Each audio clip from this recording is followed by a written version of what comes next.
ഞാൻ ഒരുപാട് പ്രാവശ്യം നിങ്ങളോട് പറഞ്ഞിരുന്നു എന്നെ ആരാധിക്കരുതെന്ന്. പക്ഷെ പറഞ്ഞവനെല്ലാം വിപരീതമായിട്ട് ഇപ്പൊ നിങ്ങൾ തന്നെ എന്നെ പിടിച്ചൊരു ദൈവമാക്കി.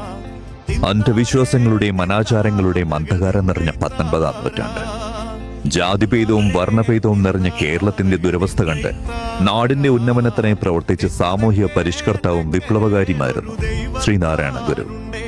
1888 അരുവിപ്പുറം പ്രതിഷ്ഠയിലൂടെ അദ്ദേഹം അതുവരെയുണ്ടായിരുന്ന കേരള ചരിത്രത്തെ ഒന്നാകെ തിരുത്തിക്കുറിച്ചു. ജാതി ചോദിക്കരുത്, ജാതി പറയരുത്, അതിനെക്കുറിച്ച് ചിന്തിക്കുകയും വരുത്. കേരളത്തിന് ആ കാലയളവിൽ വളരെയധികം ആവശ്യമായ ഈ പാഠത്തിനപ്പുറം വിദ്യ കൊണ്ട് പ്രബുദ്ധരാകാനും സംഘടന കൊണ്ട് ശക്തരാകാനും അദ്ദേഹം ആഹ്വാനം ചെയ്തു.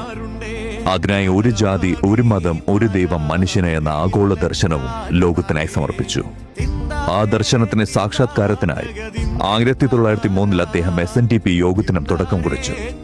പിന്നീട് ശിവഗിരി ആശ്രമം, ആലുവയിലെ സർവമത സമ്മേളനങ്ങൾ ഉൾപ്പെടെയുള്ള വിപ്ലവകരമായ മുന്നേറ്റങ്ങൾ നടന്നത് സത്യത്തിൽ ആ മഹാനായ വിപ്ലവകാരിയുടെ ദീർഘവീക്ഷണത്തിന്റെ അടയാളങ്ങളാണെന്ന് നിസ്സംശയം പറയാം.